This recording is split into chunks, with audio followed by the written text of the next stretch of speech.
ഇപ്പൊ ഈ പറഞ്ഞ പോലെ നമ്മളുടെ ഈ ഹാർട്ടിന്റെ കാര്യത്തിൽ കെയർ കൊടുക്കുന്നതിൻ്റെ ഒരു ഭാഗമായിട്ട് ഈ ആക്ടിവിറ്റി ഔട്ട്ഡോർ ആക്ടിവിറ്റി പോലെ റണ്ണിങ്ങും ലോങ് ഡിസ്റ്റൻസ് ബ്രിസ്ക് വാക്കിങ്ങും പിന്നെ അതുപോലെ സൈക്ലിങ്ങും അങ്ങനെ ഫിസിക്കൽ എക്സസൈസ് ഒക്കെ ചെയ്യുന്നവർ ഇപ്പം ഈ പറഞ്ഞതിൽ നിന്ന് മനസ്സിലാക്കേണ്ടത് ശ്രദ്ധിക്കേണ്ടത് അവരിതെല്ലാം ചെയ്യുമ്പോൾ അവർക്ക് അവരുടെ ബോഡിയിലെ ഫാറ്റ് കണ്ടന്റ് എക്സസ് ആയിട്ട് കണ്ടിന്യൂ ചെയ്യുകയാണെങ്കിൽ അവർ മനസ്സിലാക്കേണ്ടത് അവർക്ക് ഒരു തിരുത്തൽ ആവശ്യമാണ്.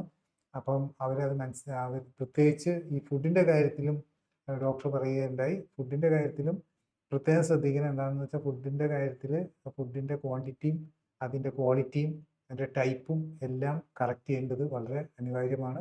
And also regarding the rest of stress and other things.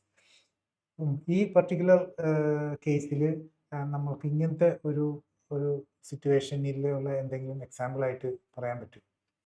Basically നമ്മൾ ഈ ക്ലിനിക്കലി സപ്പോർട്ടഡ് ലൈഫ് സ്റ്റൈൽ കറക്ഷനിൽ നമ്മൾ വെയിറ്റ് കുറയുന്നതാണെങ്കിൽ നമ്മൾ 3 months കൊണ്ട് ഒരു 15 to 20% ബോഡി വെയിറ്റ് ഇപ്പോൾ 100 കിലോ ഉള്ള ഒരാൾക്കാണെങ്കിൽ ഒരു 85 നന്നായിട്ട് നോക്കി 80 കിലോയിലേക്ക് വരാം. അത്ര സീരിയസ് അല്ലെങ്കിൽ പോലും ഒരു 85 എത്താൻ പറ്റും. അതിനോടൊപ്പം തന്നെ മിനിമം ഒരു 15 സെന്റിമീറ്റർ കുറഞ്ഞിട്ടുണ്ടാകും. ചിലർ അതിലും കൂടുതൽ കുറയ്ക്കുന്നുണ്ടാകും. അപ്പം ഞാൻ അതിനൊരു എക്സാമ്പിൾ ആയിട്ട് ഒരു പേഷ്യൻറ്റിൻ്റെ കൂടെ പറയാം. ഇദ്ദേഹം 60 വയസ്സുള്ള ആളാണ്. 164 സെന്റിമീറ്റർ പൊക്കം, 72 കിലോ ആണ് തൂക്കം. ഇദ്ദേഹത്തിൻ്റെ അടുത്ത് അതൊരു കുറച്ചൊരു സ്മോക്കിങ്ങും ആൽക്കഹോളും മിക്കവാറും എല്ലാവർക്കും ഉണ്ടാവുമല്ലോ. അങ്ങനത്തെ എല്ലാവർക്കും ഇല്ല, പല ഈ യങ്സ്റ്റേഴ്സും നമ്മൾ മലയാളികളാണല്ലോ ഏറ്റവും കൂടുതൽ കുടിക്കുന്നത്. അപ്പം അങ്ങനെ കുറച്ച് സ്മോക്കിങ്ങും ആൽക്കഹോളും ഒക്കെ ഉണ്ടായിരുന്നതാണ്. അപ്പം ഒരു ഹാർട്ട് പെയിൻ വന്നു, ചെക്ക് ചെയ്തു.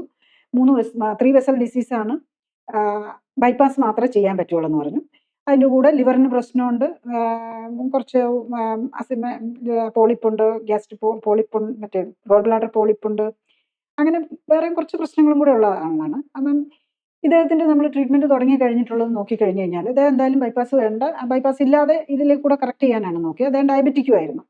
അപ്പോൾ കുറച്ച് അധികം മെഡിസിൻസ് കൊടുത്തിട്ടുണ്ട്. അപ്പം ബൈപ്പാസിന് വേണ്ടിയിട്ടുള്ള പ്രിപ്പറേഷൻ്റെ ടൈമിലാണ് അത് വരത്തേക്ക് കറക്റ്റായിട്ട് കഴിക്കാനാണ് പറഞ്ഞിരുന്നത്.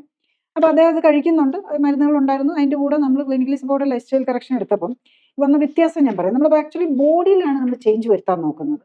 അപ്പോൾ അതിൻ്റെ ബോഡിയിൽ ചേഞ്ച് വരുന്നതിനനുസരിച്ച് പാരലി ബ്ലഡിൽ കറക്റ്റ് ആവുന്നുണ്ടോ എന്നും കൂടെ നോക്കാം. അപ്പോൾ അദ്ദേഹത്തിന് 72 കിലോ ഉണ്ടായിരുന്നത് 90 days ആയപ്പോഴേക്കും ഇത് 58 കിലോ ആയിട്ട് കുറഞ്ഞു. കൂടുതൽ അറിയാൻ ലിങ്ക് ക്ലിക്ക് ചെയ്യുക. കൂടുതൽ വീഡിയോകൾക്കായി സബ്സ്ക്രൈബ് ബട്ടൺ അമർത്തുക.